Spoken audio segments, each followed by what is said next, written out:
నమస్కారం, అహల్య న్యూస్ కి స్వాగతం. ముందుగా ముఖ్యాంశాలు.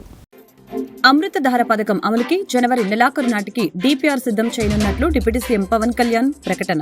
అమృతధార పథకం అమలుపై వర్క్ షాప్ లో పలు అంశాలను చర్చించిన పవన్ కళ్యాణ్, గత ప్రభుత్వం భూగర్భ నీటి వినియోగం పేరుతో బోర్ల ఏర్పాటు కోసం సుమారు 4,000 కోట్లను దుర్వినియోగం చేసిందని విమర్శ. గొల్లపూడిలోని బీసీ భవన్ లో బీసీ స్టడీ సర్కిల్ ని ప్రారంభించిన రాష్ట్ర మంత్రి సవిత. కార్యక్రమంలో పాల్గొన్న ఎమ్మెల్యేలు వసంత వెంకట కృష్ణ ప్రసాద్, కొక్కిలిగడ్డ శ్రీనివాసులు. కూటమి ప్రభుత్వం బీసీలకు పెద్దపీట వేసి వారి అభివృద్ధికి కృషి చేస్తుందని వెల్లడి. భవానీ దీక్షల విరమణ నేపథ్యంలో జరుగుతున్న ఏర్పాట్లలో భాగంగా ఇంజనీరింగ్ విభాగం అధికారుల పనితీరుపై అసంతృప్తి వ్యక్తం చేసిన జిల్లా కలెక్టర్ జి లక్ష్మీష. ఒక్క భవానీకి గీత పడినా ఊరుకోనంటూ ఇంజనీరింగ్ విభాగం అధికారులపై జిల్లా కలెక్టర్ ఆగ్రహం. రాష్ట్రంలో జల్ జీవన్ మిషన్ పథకంలో భాగంగా అమృతధార పథకం అమలుకి జనవరి నెలాఖరు నాటికి డిపిఆర్ సిద్ధం చేయనున్నట్లు ఆంధ్రప్రదేశ్ రాష్ట్ర ఉప ముఖ్యమంత్రి పవన్ కళ్యాణ్ ప్రకటించారు. ఆ వెంటనే కేంద్ర జలశక్తి శాఖ మంత్రిని కలుస్తామని వెల్లడించారు. అమృతధార పథకం అమలుపై విజయవాడలో బుధవారం జరిగిన వర్క్ షాప్ లో పలు అంశాలను ఈ సందర్భంగా చర్చించారు. అనంతరం ఆయన మాట్లాడుతూ జలజీవన్ మిషన్ అనేది ప్రధాని మోదీ కళ అని, ప్రతి ఇంటికి నిత్యం 20 లీటర్ల తాగునీరు ఇవ్వాలనేదే ముఖ్య ఉద్దేశమని తెలిపారు. ఈ పథకంలో భాగంగా ఉపరితల జలాల వినియోగమే మేలని చెప్పారు. ఈ విషయంలో ప్రజలకు తాగునీటి వినియోగంపై శిక్షణ ఇవ్వాలనేదే ఉద్దేశమని, దీనిలో ఐటీ వినియోగం కూడా భాగమేనని తెలిపారు. దొరికినప్పుడే నీటి విలువ తెలుస్తుందని, భీష్మ ఏకాదశి రోజు నీరు తాగకుండా ఉంటే ఎలా ఉంటుందో నీరు దొరక్కపోతే ఎలా ఉంటుందని డిప్యూటీ సీఎం పవన్ కళ్యాణ్ చెప్పారు. రిజర్వాయర్ల నుంచి నీరివ్వాలని కేంద్రం కోరితే కేంద్రం నిబంధనలకు విరుద్ధంగా గత ప్రభుత్వం వ్యవహరించిందని తెలిపారు.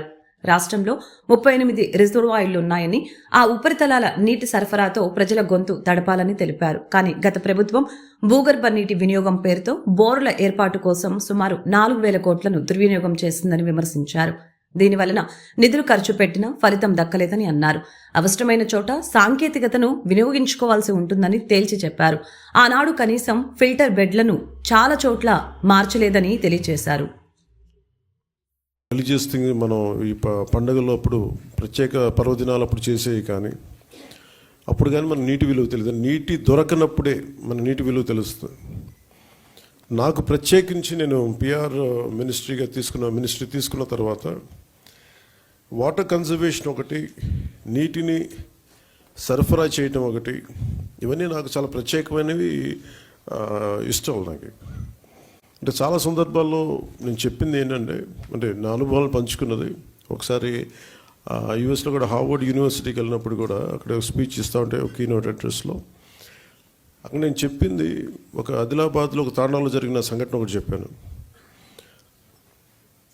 చాలాసార్లు పొలిటికల్గా మేము వెళ్తున్నప్పుడు చాలా ఆకాశం అంత ప్రామిసులు చేస్తూ ఉంటాం, ఆకాశాన్ని తీసుకొచ్చి పందిరేస్తూ ఉంటాం, ఇవన్నీ చేస్తూ ఉంటాయి. కానీ ఇలాంటి సందర్భంలో 2008లో ఆదిలాబాద్లోని ఒక తాండాలో పాపం 3-4 తాండాలకు కలిపి ఒకటే బోర్ పాయింట్, అది అందరూ వచ్చి అక్కడి నుంచి పట్టుకునేవాళ్ళు. ఒక కళ్ళు లేని కనుగుడ్లు కూడా లేవు. పెద్ద ఆవిడ వచ్చి అడిగింది, నా దగ్గరికి వచ్చి అంటే మరాఠీ యాక్సెంట్లో ఉన్న తెలుగులో ఆవిడ అడిగింది నన్ను నీళ్ళు ఇప్పించమని. ఇంకేం అడగల. అంటే నీరు ఎంత కీలకమైందంటే, మనం ఒక భీష్మేకాదశి రోజున 24 గంటలు నీళ్లు తాకపోతే ఎంత దారుణంగా ఉండదో నిజంగా కష్టం పాటించే వాళ్ళకి తెలుసు, వ్రతాలు పాటించే వాళ్ళకి, కానీ దొరకని వాళ్ళకి. సో ఇది అనేక మంది, చాలామంది నలిగి బాధలను అర్థం చేసుకుని దానికి ఒక పరిష్కార మార్గం, చాలామంది శ్రమ ఎప్పటికప్పుడు చేసుకుంటూ వచ్చారు. నేను రివ్యూ చేసిన తర్వాత పంచాయతీరాజ్ శాఖ రివ్యూస్లో జేజేఎంది చాలా కీలకంగా అనిపించింది. చాలా ఉన్నతమైన ఆశయంతో మొదలుపెట్టింది, ఎందుకు మనం దీన్ని ముందుకు తీసుకెళ్ళలేకపోయాం అనేది చాలా లోతుగా ఒకసారి అధ్యయనం చేస్తే. అచ్చంపేటలో పెద్దాపురం ఎమ్మెల్యే చినరాజప్ప నివాసంలో ఇన్ఛార్జి మంత్రి నారాయణ అధ్యక్షతన కూటమి నేతల సమన్వయ సమావేశం జరిగింది.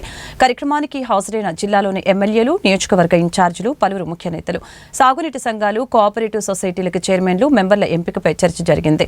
జిల్లాలో పార్టీ పరిస్థితులు, నేతల మధ్య సంయమనంపై చర్చ, ప్రజా సమస్యల పరిష్కారానిపై నేతలకు దిశానిర్దేశం చేసిన మంత్రి నారాయణ కూటమి పార్టీల నేతలంతా కూడా కలిసికట్టుగా ముందుకు సాగాలని మంత్రి నారాయణ సూచించారు.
ఇద్దరు అలా ఉంటారు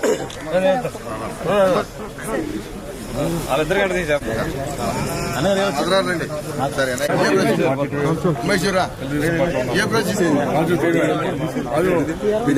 రాజమహేంద్రవరంలో మంత్రి నారాయణ పర్యటన. క్వారీ సెంటర్ రైతు బజార్ పక్కనే 1,96,00,000తో రాజమహేంద్రవరం నగరపాలక సంస్థ ఆధ్వర్యంలో నిర్మించిన పెట్రోల్ బంకు ప్రారంభించిన మంత్రి.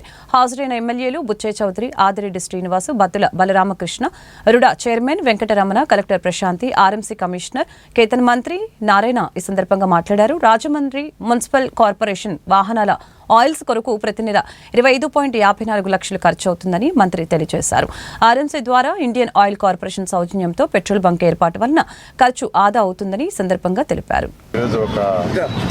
పెట్రోల్ బంక్ యాక్చువల్గా ఈరోజు ఇనాగరేషన్ చేయడం జరిగింది. నేను మున్సిపల్ కమిషనర్ గారిని, ఇక్కడ ప్రజాప్రతినిధిని ప్రత్యేకంగా అభినందిస్తున్నాను. ఎందుకంటే ఈరోజు రాష్ట్రం గత ప్రభుత్వం చేసిన అవకతవకలకి ఈరోజు ఖజానా పూర్తిగా ఖాళీ, ఏ పని చేయాలన్నా అనేక ఇబ్బందులు పడుతున్నాం. అయితే మా ముఖ్యమంత్రి గారు కొన్ని అపారంతో ఈరోజు ఇన్కమ్ని ఏ విధంగా జనరేట్ చేయాలి, ప్రజల మీద భారం మోయకుండా గత ప్రభుత్వం చేసినట్టు ఇష్టం వచ్చినట్టు ట్యాక్సులు పెంచకుండా, ఎందుకంటే 2014-19 దాకా నేనే మున్సిపల్ శాఖ మంత్రిని. ఒక్క పైసా అంటే ఒక్క పైసా కట్టిన ఇంటి పన్ను కావచ్చు, వాటర్ ట్యాక్స్ కావచ్చు, టౌన్ ప్లాన్ కావచ్చు, మొత్తం సిఎఫ్ఎం ఇసుకోవటం, అది మున్సిపాలిటీస్ వాళ్ళు ఇవ్వకుండా ఇష్టం వచ్చినట్టు వాడేశారు. అయితే ఈ ప్రభుత్వం రాగానే ఒక ఇన్స్టాల్మెంటు ఏదైతే 15th ఫైనాన్స్ ఇవ్వటం జరిగింది, ఇంకొక ఇన్స్టాల్మెంట్ కూడా ఇవ్వబోతున్నారు.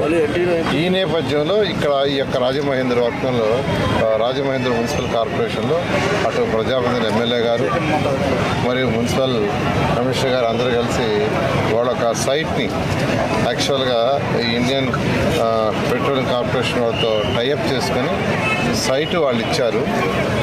ఎస్టాబ్లిష్మెంట్ మొత్తం యాక్చువల్గా 1,95,85,85,000 1,95,85,85,000ని వాళ్ళు ఎస్టాబ్లిష్మెంట్ పెట్టారు ఇక్కడ. అంతేకాకుండా ₹1,00,00,000 మున్సిపల్ కార్పొరేషన్కి నాన్ రీఫండబుల్ డిపాజిట్ అంటే మున్సిపల్ కార్పొరేషన్కి ఇచ్చారు. అంతేకాకుండా స్టాక్ వాళ్ళే లోడ్ చేస్తారు, దాని మీద లీటర్కి అంత కమిషన్ ఇస్తారు. సుమారుగా నెలకి 3 లక్షలు పర్ డే సేల్స్ 3 లక్షలు సుమారుగా ఉంటుంది ఎస్టిమేట్ చేస్తున్నారు. ట్రైల్ లైన్లో చేశారు, ట్రైల్ లైన్లో ఒక 60,000 వచ్చింది. దీని మీద యాక్చువల్గా రాబోయే రోజుల్లో మున్సిపల్ కార్పొరేషన్కి ఈ ఇచ్చిన 1 crore డిపాజిట్ కాకుండా నాన్ రీఫండబుల్ రెగ్యులర్ ఇన్కమ్ వస్తుంది. అంతేకాకుండా ఈరోజు మున్సిపల్ కార్పొరేషన్ నెలకి 25 5,54,277 రూపాయలు పెట్రోల్కి డీజిల్కి ఖర్చు పెడుతున్నారు. దాని మీద యాక్చువల్గా స్పెషల్ రిబేట్ ఇవ్వబోతున్నారు. ఈ విధంగా ఒక మంచి కార్యక్రమాన్ని చేశారు. ఇది మోడల్గా రాష్ట్రంలో ఉన్న 123 మున్సిపాలిటీస్లో ఎక్కడెక్కడ వీలైతే అక్కడ పీపీపీ మోడల్ చేయడం జరుగుతుంది. మరొకసారి ఎమ్మెల్యేని, కమిషనర్ని, ప్రజాప్రతిని నేను అభినందిస్తున్నాను. Thank you. చాలా కానీ గత ప్రభుత్వం ఎన్నోసార్లు పెంచిన పని సక్రమంగా చేసినట్టు అది చేయాల, అన్నీ అవకతవకలే. 15th ఫైనాన్స్ డబ్బులు కూడా ఇష్టం వచ్చిన డైవర్ట్ చేసింది. 3,200 కోట్లు CFMSలో. విద్యార్థుల్లో ప్రతిభ పాఠవాలని పెంపొందించాలని సీఎం చంద్రబాబు నాయుడు కృషి చేస్తున్నారని, అందులో భాగంగా బీసీ స్టడీ సర్కిల్ని ప్రారంభించడం శుభపరిణామమని బీసీ సంక్షేమ శాఖ మంత్రి ఎస్ సవిత పేర్కొన్నారు. కూటమి ప్రభుత్వం బీసీలకు పెద్దపీట వేసి వారి అభివృద్ధికి కృషి చేస్తుందని వెల్లడించారు. గత ప్రభుత్వంలో చదువు పూర్తయిన యువత ఉద్యోగాలు లేక ఎన్నో ఇబ్బందులు పడ్డారని ఆరోపించారు. ఖచ్చితంగా చూడాలి. Inspirational movie. ఒక గ్రామీణ ప్రాంతం పిల్లాడు జీవితంలో ఎన్ని ఒడిదుడుకులు ఎదుర్కొని చివరికి IAS అయ్యాడనేది దాని ఇతివృత్తాంతం. Real story, real life story. Bihar నుంచి మొదలవుద్ది కథాంశం. ఎంత గొప్ప సినిమా అంటే ఆ పిల్లలందరికీ అది స్ఫూర్తిదాయకం. కాబట్టి తప్పకుండా 12th ఫెయిల్ అనే సినిమా మీరందరూ చూడండి. ఎందుకంటే మీ తాతలు, మీ ముత్తాతలు, మీ తండ్రులు కుల వృత్తులో లేకపోతే చిన్న చిన్న వ్యవసాయ కూలీ పనులు ఇతరత్రా చేసుకొని స్వాతంత్రం వచ్చిన 75 సంవత్సరాల తర్వాత ఇప్పటికైనా మా కుటుంబాలు వెలుగులోకి రావాలి, ఉన్నతిగా అభివృద్ధి చెందాలని చెప్పి ఆకాంక్షించి వాళ్ళ రెక్కల కష్టంతో మిమ్మల్ని ఈ దిశగా తీసుకొచ్చి ఈ రోజున మిమ్మల్ని మా బిడ్డలు కలెక్టర్ కావాలి, మా బిడ్డలు ఎస్పీలు కావాలి, లేదా మా బిడ్డలు IAS ఆఫీసర్లు కావాలని చెప్పి వాళ్ళ కళలు సాకారం చేయాలంటే మనకి ఈ రోజు నువ్వు సక్సెస్ అవుతావు, నువ్వు ఖచ్చితంగా ఎమ్మెల్యే అవుతావు, ఏం నిరాశ పడొద్దని భుజం తట్టి నేను కూడా నీ సైతం అంటూ నన్ను ఈ రోజు ఈ స్థాయి వరకు తీసుకొచ్చిన మా సోదరులు శ్రీనివాసన్న గారికి, మరియు మా డైరెక్టర్ మల్లికార్జున గారికి, మరియు పోలా భాస్కర్ గారికి, మరి గురుమూర్తి గారికి, దేవేంద్రప్ప గారికి, మరి అభయ్ గారికి, మరియు మన బ్రాహ్మణ కార్పొరేషన్ చైర్మన్ గారికి, వేదిక పైన పెద్దలకు, మరి మన ఎప్పుడు మా ఆఫీస్కి వచ్చి సూచనలు సలహాలు ఇస్తున్న మన బీసీ పెద్ద బిడ్డని చెప్పాలి, బీసీ ముద్దు బిడ్డ శంకరయ్య గారికి, మరియు లా ఎక్సలెన్సీ MD రామారావు గారికి, మరి వేదిక పైన ఉన్న పెద్దలందరికీ, మీడియా సోదరులందరికీ పేరు పేరున నమస్కారాలు తెలియజేసుకుంటున్నా. మరి విద్యార్థులందరికీ శుభాశిషులు తెలియజేస్తున్నా. మరి వీళ్ళు మాట్లాడినంత స్పీకర్ అయితే నేను కాదు, first time MLA, first time మంత్రి. నేను తెలియజేసేది ఒక్కటే, బడుగు భవానీ దీక్షల విరమణ నేపథ్యంలో జరుగుతున్న ఏర్పాట్లలో భాగంగా ఇంజనీరింగ్ విభాగం అధికారుల పనితీరుపై ఎన్టీఆర్ జిల్లా కలెక్టర్ జి లక్ష్మీషా అసంతృప్తి వ్యక్తం చేశారు. ఒక భవానీకి గీత పడినా ఊరుకోనంటూ ఇంజనీరింగ్ విభాగం అధికారులపై జిల్లా కలెక్టర్ ఆగ్రహం వ్యక్తం చేశారు. ఈ సందర్భంగా ఆయా శాఖల అధికారులకి కీలక సూచనలు జారీ చేశారు. ఈసారి అంచనా వచ్చి 6 లక్షల వరకు వచ్చే అవకాశం ఉంది అని అంచనాలు ఉన్నాయి. దీనికి తగ్గట్టుగా సరిపోయే ఏర్పాట్లు ఉన్నాయా లేదా, ఇక్కడ స్నానం జాన్ కానీ అక్కడ క్యూ లైన్స్ కానీ ఇవన్నీ ఏర్పాటు ఆల్రెడీ ముమ్మరంగా జరుగుతూ ఉన్నాయి. సో దీంట్లో భాగంగా పబ్లిక్ ఇన్కన్వీనియన్స్ లేకుండా సో 15 లక్షల వరకు వాటర్ బాటిల్స్ అందరికీ వచ్చే వాళ్ళకి నీళ్ళు ఇవ్వడము, అలాగే వాళ్ళకి కావాల్సిన అన్ని క్యూ లైన్స్, అలాగే టాయిలెట్స్ ఎన్ని అవసరమైతే అన్ని టాయిలెట్స్ అన్ని ఏర్పాటు చేసి సో సిటీని ఆ టైంలో ఎక్కువ మంది వస్తారు కాబట్టి ఒకసారి క్లీన్లీనెస్గా పెట్టుకోవడము, అలాగే వాళ్ళకి కావాల్సిన ఇన్ఫర్మేషన్ అందజేయడము, వాళ్ళు ఈజీగా భక్తి భావంతో అయితే వస్తారో అదే భక్తి భావంతో అమ్మవారి దర్శనం చేయించి సో వాళ్ళు ఒక మంచి దైవత ఫీలింగ్తో వాపస్ వెళ్ళడానికి టెంపుల్ అడ్మినిస్ట్రేషన్ అలాగే జిల్లా యంత్రాంగం ద్వారా మనము కృషి చేస్తున్నాము. దీనికి పబ్లిక్ రిక్వెస్ట్ ఏంటంటే వస్తున్నప్పుడు ఎక్కడికక్కడ సైన్ బోర్డ్స్ ఉంటాయి, హెల్ప్ డెస్క్ ఉంటాయి, మీకు కావాల్సిన అన్ని సదుపాయాలు కూడా ఉంటాయి. దాన్ని కొంచెం పేషెన్స్గా అన్నీ వాడుకుంటూ నెమ్మదిగా వచ్చి దైవత అయిపోయిన తర్వాత వెళ్ళండి. ఎక్కడ కంగారు పడాల్సిన అక్కర్లేదు, అడావడి అక్కర్లేదు, మీకోసమే చేస్తున్న ఏర్పాట్లు ఇవి. ఇంకా ఏదైనా ఫీడ్బ్యాక్స్ ఉన్నా కూడా, ఇంకా ఏదైనా ఇంప్రూవ్ చేయాలనుకున్నా కూడా సో కోఆర్డినేట్ చేసుకుని చేయడం జరుగుతుంది. సో ప్రతి ఒక్కరూ ఈ భవానీ దీక్షల విరమణ కార్యక్రమాన్ని పాల్గొని సో విజయవంతంగా చేయాలి. దీంట్లో పబ్లిక్ ఫెసిలిటీస్ వరకు, పబ్లిక్ కన్వీనియన్స్, పబ్లిక్ ఇన్ఫర్మేషన్ వరకు ఏమీ లోటుపాట్లు లేకుండా జిల్లా యంత్రాంగం ద్వారా చేయడం జరుగుతుంది. సో అట్లాగే వచ్చే భక్తాదులు కూడా సో దాన్ని పాటిస్తూ మీకు ఏదైనా సమస్యలు ఉంటే లేదా ఏమైనా ఇన్ఫర్మేషన్ ఇవ్వాలంటే కాల్ సెంటర్ కూడా పెట్టడం జరుగుతుంది. కమాండ్ కంట్రోల్ రూమ్ ఉంటుంది. So police command control room, అలాగే టెంపుల్ కంట్రోల్ రూము, అలాగే జిల్లా యంత్రాంగం కంట్రోల్ రూమ్ కూడా ఉంటాయి. అక్కడ నంబర్స్ కూడా పబ్లిసిటీ చేయడం జరుగుతుంది. సో దీనికి అందరూ ఉపయోగించుకొని వాడుకొని సో ఏ సమస్యలు లేకుండా వచ్చి ఈ కార్యక్రమంలో పాల్గొని విజయవంతంగా చేయాలని సందర్భంగా కోరుతున్నాం. సార్, వచ్చే భక్తుల కోసం ఈ యాప్ ఒకటి కూడా డెవలప్ చేశారు. ఇప్పటిదాకా ఎంతమంది ఏమన్నా రిజిస్టర్ చేయించుకున్నారా? ఇది వినూత్నంగా పోలీస్ డిపార్ట్మెంట్ ద్వారా యాప్ రెడీ చేసి ఎవరైతే భవానీలు బయట నుంచి వస్తున్నారో వచ్చే టైంలోనే క్యాప్చర్ చేయడానికి ఇది జరుగుతూ ఉంది. దీనికి ఇంకా ఇప్పుడే స్టార్ట్ చేసాం కాబట్టి సో మొత్తం అంచనా ఇప్పుడు ఒకసారి చూడాలి. ఎందుకంటే వాళ్ళు రిజిస్టర్ చేసుకుంటూ వచ్చేవాళ్ళు మళ్ళీ మిస్ అవ్వకూడదు కాబట్టి సో అది కూడా చేస్తున్నాము. ఇప్పటికైతే జరుగుతూ ఉంది. సో కొన్ని రోజుల తర్వాత కంప్లీట్ డీటెయిల్స్ ఇవ్వడం జరుగుతుంది. ఒక్కొక్కరు పార్కింగ్ ఎక్కడ అరేంజ్ చేస్తారు? దూర ప్రాంతాల నుంచి వస్తున్నారు, అనేక ప్రాంతాల నుంచి. ఇప్పుడు భవానీలో నడిచి వస్తున్నారు బేసికలీ. సో నడిచి వచ్చే వాళ్ళకి పార్కింగ్ కన్నా ఎక్కువ వాళ్ళు నడవడానికి ప్రాపర్గా క్యూ లైన్స్ ఇది ఏర్పాటు చేయాలి. ఇన్ కేస్ ఏదైనా వెహికల్స్లో వచ్చే వాళ్ళకైతే as per దలో out of city కొంచెం ఇక్కడ క్రౌడ్ కాకుండా భవానీ ఐలాండ్ వైపున వాళ్ళకి పార్కింగ్ ఏర్పాటు చేయడం జరుగుతుంది. గోదావరి నుంచి వెస్ట్ గోదావరి నుంచి ఎక్కువ మంది వచ్చే భక్తులు అవకాశం ఉంది సార్. వాళ్ళకన్నా పార్కింగ్ దట్స్ వాట్ ఇప్పుడు పోలీసు వాళ్ళకి అదే ఆదేశాలు ఇవ్వడం జరిగింది. సో ప్రాపర్గా మనం విత్ ఇన్ సిటీ కాకుండా బయట హోల్డ్ చేయాలి. వాళ్ళని బయట హోల్డ్ చేసి ఎవరైనా నడిచి వస్తారో వాళ్ళకి ఇబ్బంది లేకుండా సో వాళ్ళకి పార్కింగ్ ఏరియా అలాగే ఫెసిలిటీస్ ఇవ్వడం జరుగుతుంది. ఓకే. దూరభారాల నుంచి భవానీ ఎక్కువ సంఖ్యలో నడుచుకొని వస్తారు సార్. వాళ్ళు వచ్చిన తర్వాత కనీసం విశ్రాంతి ఉండడానికి కానీ స్టే చేయడానికి ఏమైనా ఏర్పాటు చేయాలి? అదే ఇప్పుడు నేను చెప్పాను కదా 6 లక్షల మంది వచ్చే అవకాశం ఉంది. 5 రోజుల కార్యక్రమం అంటే దాదాపుగా రోజుకి యావరేజ్ తీసుకున్న 1,00,000 మంది వస్తారు. 1,00,000 మందికి మనం ఒకటేమో క్యూ లైన్ కింద నుంచి పైన వరకు ఉంది. క్యూ లైన్ మొత్తం షేడ్ ఉంది. సో క్యూ లైన్లో అలాగే ఇక్కడ హోల్డింగ్ ఏరియా ఉంది. హోల్డింగ్ ఏరియాలో కూడా దాదాపుగా 6,000 మంది వరకు మనం హోల్డ్ చేయొచ్చు. అక్కడ బేసిక్ ఫెసిలిటీస్ వాటర్ కానీ షేడ్ కానీ అన్నీ ఉన్నాయి. ఇంకా ఏదైనా అవసరం ఉన్నా కూడా చేయడానికి జిల్లా యంత్రాంగం అలాగే టెంపల్ అడ్మినిస్ట్రేషన్ సిద్ధంగా ఉంది. భవానీలు ఎక్కువ మంది వచ్చినప్పుడు హోల్డింగ్ ఏరియా మన డిఎంసీ ఎదుర్కొన్నటువంటి ఖాళీ ప్లేస్లో మనం అక్కడ కట్టి అక్కడ హోల్డ్ చేసుకుంటే కొంతమంది చొప్పున మన వినాయకుడి గుడి దగ్గర అహల్య ట్రస్ట్ డాక్టర్ శనక్కెల అరుణ గారి ఆధ్వర్యంలో అహల్య నర్సింగ్ హోమ్ నందు సెమీ క్రిస్మస్ వేడుకలు నిర్వహించడం జరిగింది. కార్యక్రమానికి ముఖ్య అతిథులుగా పాల్గొన్న Ahalya trust chairman doctor Shanakkela Umashankar garu, Telugu Desam party మహిళా నాయకురాలు మరియు Ahalya trust director doctor Shanakkela Rajakumari garu మరియు Ahalya hospital directors and staff పాల్గొనడం జరిగింది.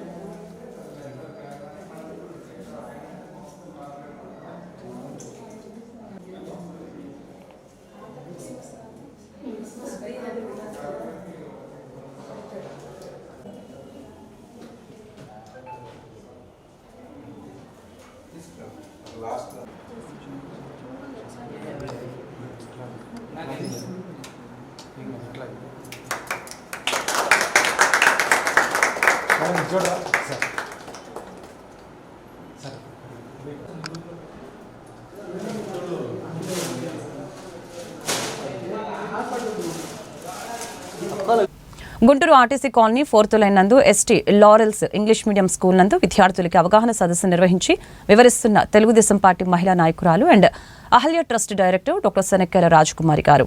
కార్యక్రమంలో పాల్గొన్న ఎస్టీ లారెల్స్ స్కూల్ వ్యవస్థాపకులు ఎం రవీంద్రబాబు గారు, ఎం సాయి శ్రీకర్ గారు, ఎం భవ్య శ్రీసాయి గారు, ప్రిన్సిపల్ ఏ కళ్యాణి గారు, హెచ్ఎం కె మీనాక్షి గారు, టీచర్ కె కరుణజ్యోతి గారు కార్యక్రమంలో తదితరులు పాల్గొన్నారు.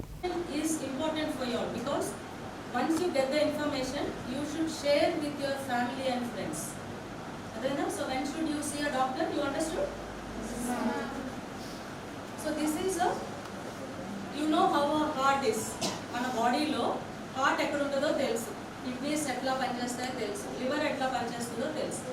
అలాగే గర్ల్స్కి కూడా uterus, ovary, tubes, fallopian tubes అని ఉంటాయి.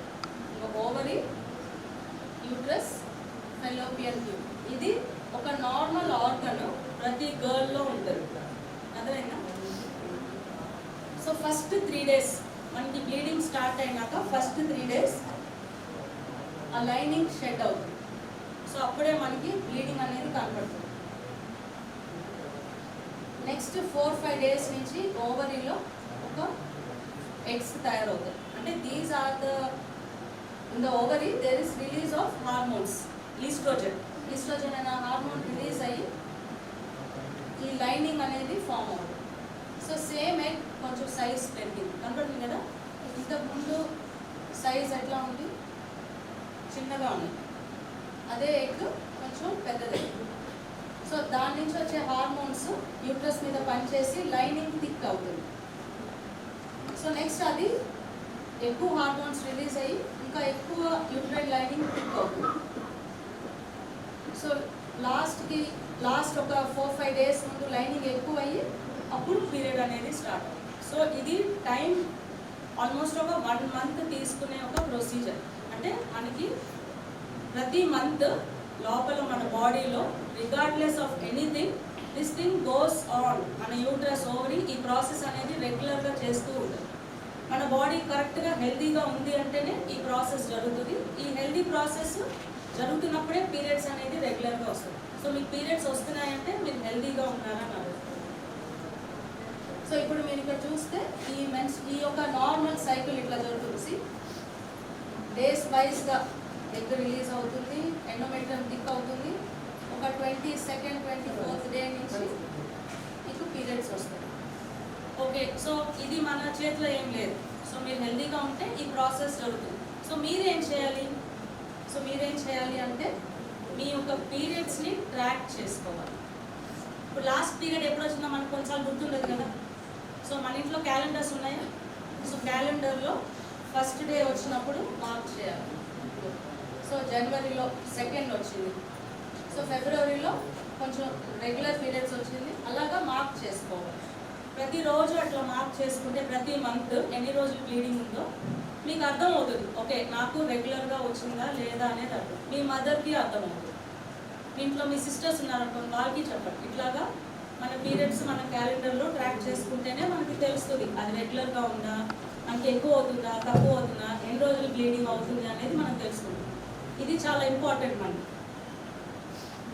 సో మీకు ఆల్రెడీ నేను చెప్పాను when do period start. It usually starts at age of 10 years to 13 years. What happens during the periods? You get your bleeding.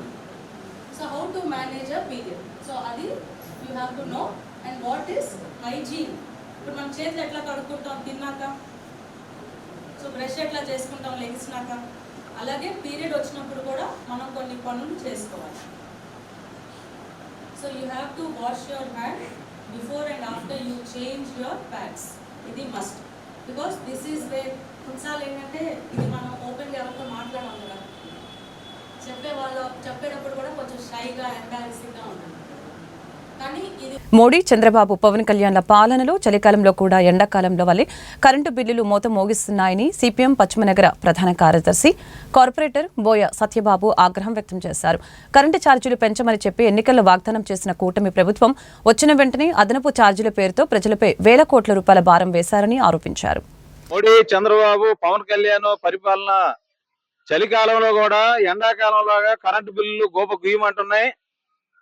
Chandrababu Naidu మేము అధికారంకి వస్తే జగన్మోహన్ రెడ్డి లాగా బాధుడే బాధుడు కరెంటు బిల్లు భారాలు ఉండవు, తగ్గిస్తామని చెప్పి మాట ఇచ్చారు. మరి ఇచ్చిన మాట ప్రకారంగా మీరు నిలబడకుండా ఈ 6 నెలల కాలంలోనే 15,000 కోట్ల రూపాయలు ట్రూ ఆఫ్ ఛార్జీలు, ఇంధనపు సర్దుబాటు ఛార్జీలని ప్రజల మీద భారాలు వేయడం, ఇది మాట మీద నిలబడే లక్షణమేనా? ఈ రకంగా మాట తప్పి మోసం చేయడం, 5 నెలల్లోనే ప్రజల మీద భారాలు వేయడం న్యాయమేనా? ఆదాని లాభాల కోసం జగన్మోహన్ రెడ్డి, ఆదాని మరి సోలార్ ప్రాజెక్టులో పెద్ద ఎత్తున అవినీతి కేసులు ఇరుక్కుంటే ఈ అవినీతిని చేసినటువంటి వారి మీద శిక్షలు వేయకుండా, వారి నుంచి కక్కించకుండా ప్రజల మీద భారాలు వేసి ప్రజలను ఇబ్బందులు పాలు చేస్తారా? అసలు బిల్లు కంటే కొసరు బిల్లు ఎక్కువ వస్తుంది. ఈ రోజు 75 రూపాయల బిల్లు వస్తే దానికి 250 రూపాయలు సర్దుబాటు ఛార్జీలు, అలాగే ట్రూ ఆఫ్ ఛార్జీల పేరుతో బాధేస్తున్నారు. ఇది బాధుడే బాధుడు, మహాబాధుడు, వీరబాధుడు, ఈ మహాకూటమి బాధుడు ప్రజలు తట్టుకోలేకపోతున్నారు. చంద్రబాబు నాయుడు గారు, మోడీ గారు, పవన్ కళ్యాణ్ గారు. జగన్మోహన్ రెడ్డి 5 సంవత్సరాల కాలంలో 25,000 కోట్ల రూపాయల భారాలు వేస్తే వీళ్ళు 5 నెలల్లోనే మరి 15,000 కోట్ల రూపాయల భారాలు వేశారు. అంటే మీరు ప్రజలకి ఇచ్చిన మాటని కట్టుబడి ఉండేదానికి సిద్ధంగా లేరా? మోసం చేస్తారా? ఆదాని లాభాల కోసం ఆంధ్ర రాష్ట్ర ప్రజల్ని నిలువున ముంచేస్తారా? ఈ కరెంటు షాకులతోనే చంద్రబాబు నాయుడు గతంలో నీ పీఠాలు ఊడిపోయి, నీ పీఠాలు కదిలిపోయి 10 ఏళ్ల పాటు అధికారంగా దూరంగా అయినటువంటి విషయాన్ని మర్చిపోవద్దు. అదే పరిస్థితి జగన్మోహన్ రెడ్డి కూడా ప్రజలు ఇచ్చారు, గట్టి షాక్ ఇచ్చారు. నీకు కూడా అదే పరిస్థితి తప్పదు. కాబట్టి ఎప్పటికైనా ఈ ట్రూ అప్ ఛార్జీలను వెంటనే రద్దు చేయాలి.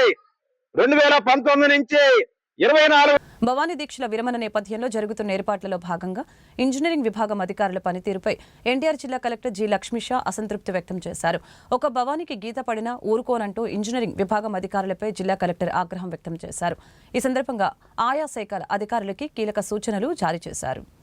ఈసారి అంచనా వచ్చి 6 లక్షల వరకు వచ్చే అవకాశం ఉంది అని అంచనాలు ఉన్నాయి. దీనికి తగ్గట్టుగా సరిపోయే ఏర్పాట్లు ఉన్నాయా లేదా, ఇక్కడ స్నానం జాన్ కానీ అక్కడ క్యూ లైన్స్ కానీ ఇవన్నీ ఏర్పాటు ఆల్రెడీ ముమ్మరంగా జరుగుతూ ఉన్నాయి. సో దీంట్లో భాగంగా పబ్లిక్ ఇన్కన్వీనియన్స్ లేకుండా సో ఒక 15 లక్షల వరకు వాటర్ బాటిల్స్ అందరికీ వచ్చే వాళ్ళకి నీళ్ళు ఇవ్వడము, అలాగే వాళ్ళకి కావాల్సిన అన్ని క్యూ లైన్స్ అలాగే టాయిలెట్స్ ఎన్ని అవసరమైతే అన్ని టాయిలెట్స్ అన్ని ఏర్పాటు చేసి సో సిటీని ఆ టైంలో ఎక్కువ మంది వస్తారు కాబట్టి ఒకసారి క్లీన్లీనెస్గా పెట్టుకోవడము, అలాగే వాళ్ళకి కావాల్సిన ఇన్ఫర్మేషన్ అందజేయడము, వాళ్ళు ఈజీగా భక్తి భావంతో అయితే వస్తారో అదే భక్తి భావంతో అమ్మవారి దర్శనం చేయించి సో వాళ్ళు ఒక మంచి దైవత ఫీలింగ్తో వాపస్ వెళ్ళడానికి టెంపుల్ అడ్మినిస్ట్రేషన్ అలాగే జిల్లా యంత్రాంగం ద్వారా మనము కృషి చేస్తున్నాము.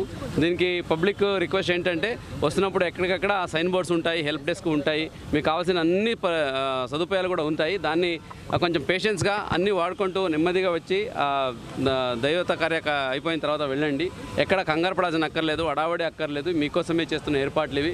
ఇంకా ఏదైనా ఫీడ్బ్యాక్స్ ఉన్నా కూడా, ఇంకా ఏదైనా ఇంప్రూవ్ చేయాలనుకున్నా కూడా సో కోఆర్డినేట్ చేసుకుని చేయడం జరుగుతుంది. సో ప్రతి ఒక్కరూ ఈ భవానీ దీక్షల విరమణ కార్యక్రమాన్ని పాల్గొని సో విజయవంతంగా చేయాలి. దీంట్లో పబ్లిక్ ఫెసిలిటీస్ వరకు, పబ్లిక్ కన్వీనియన్స్, పబ్లిక్ ఇన్ఫర్మేషన్ వరకు ఏమీ లోటుపాట్లు లేకుండా జిల్లా యంత్రాంగం ద్వారా చేయడం జరుగుతుంది. సో అట్లాగే వచ్చే భక్తాదులు కూడా సో దాన్ని పాటిస్తూ మీకు ఏదైనా సమస్యలు ఉంటే లేదా ఏమైనా ఇన్ఫర్మేషన్ ఇవ్వాలంటే కాల్ సెంటర్ కూడా పెట్టడం జరుగుతుంది. కమాండ్ కంట్రోల్ రూమ్ ఉంటుంది. So police command control room, అలాగే టెంపుల్ కంట్రోల్ రూము, అలాగే జిల్లా యంత్రాంగం కంట్రోల్ రూమ్ కూడా ఉంటాయి. అక్కడ నంబర్స్ కూడా పబ్లిసిటీ చేయడం జరుగుతుంది. సో దీనికి అందరూ ఉపయోగించుకొని వాడుకొని సో ఏ సమస్యలు లేకుండా వచ్చి ఈ కార్యక్రమంలో పాల్గొని విజయవంతంగా చేయాలని సందర్భంగా కోరుతున్నాం. సార్ వచ్చే భక్తుల కోసం ఈ యాప్ ఒకటి కూడా డెవలప్ చేశారు. ఇప్పటిదాకా ఎంతమంది ఏమన్నా రిజిస్టర్ చేయించుకున్నారా? వినూత్నంగా పోలీస్ డిపార్ట్మెంట్ ద్వారా యాప్ రెడీ చేసి ఎవరైతే భవానీలు బయట నుంచి వస్తున్నారో వచ్చే టైంలోనే క్యాప్చర్ చేయడానికి ఇది జరుగుతూ ఉంది. దీనికి ఇంకా ఇప్పుడే స్టార్ట్ చేసాం కాబట్టి సో మొత్తం అంచనా ఇప్పుడు ఒకసారి చూడాలి. ఎందుకంటే వాళ్ళు రిజిస్టర్ చేసుకుంటూ వచ్చేవాళ్ళు మళ్ళీ మిస్ అవ్వకూడదు కాబట్టి సో అది కూడా చేస్తున్నాము. ఇప్పటికైతే జరుగుతూ ఉంది. సో కొన్ని రోజుల తర్వాత కంప్లీట్ డీటెయిల్స్ ఇవ్వడం జరుగుతుంది. ఒక్కొక్కరు పార్కింగ్ అరేంజ్ చేస్తారు. దూర ప్రాంతాల నుంచి వస్తున్నారు, అనేక ప్రాంతాల నుంచి.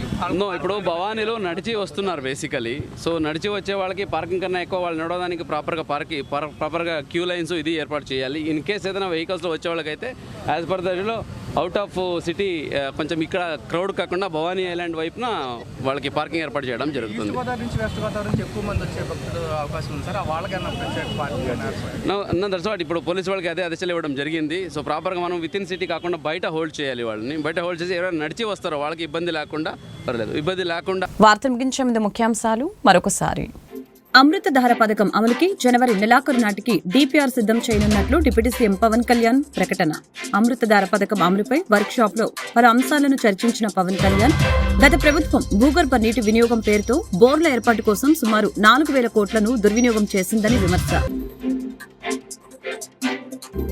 గొల్లపూడిలోని బీసీ భవన్ లో బీసీ స్టడీ సర్కిల్ ని ప్రారంభించిన రాష్ట్ర మంత్రి సవిత. కార్యక్రమంలో పాల్గొన్న ఎమ్మెల్యేలు వసంత వెంకట కృష్ణప్రసాద్, కొక్కిలిగడ్డ శ్రీనివాసులు. కూటమి ప్రభుత్వం బీసీలకు పెద్దపీట వేసి వారి అభివృద్ధికి కృషి చేస్తుందని వెల్లడి. భవానీ దీక్షల విరమణ నేపథ్యంలో జరుగుతున్న ఏర్పాట్లలో భాగంగా ఇంజనీరింగ్ విభాగం అధికారుల పనితీరుపై అసంతృప్తి వ్యక్తం చేసిన జిల్లా కలెక్టర్ జి లక్ష్మీషా. ఒక్క భవానీకి గీత పడినా ఊరుకోనంటూ ఇంజనీరింగ్ విభాగం అధికారులపై జిల్లా కలెక్టర్ ఆగ్రహం.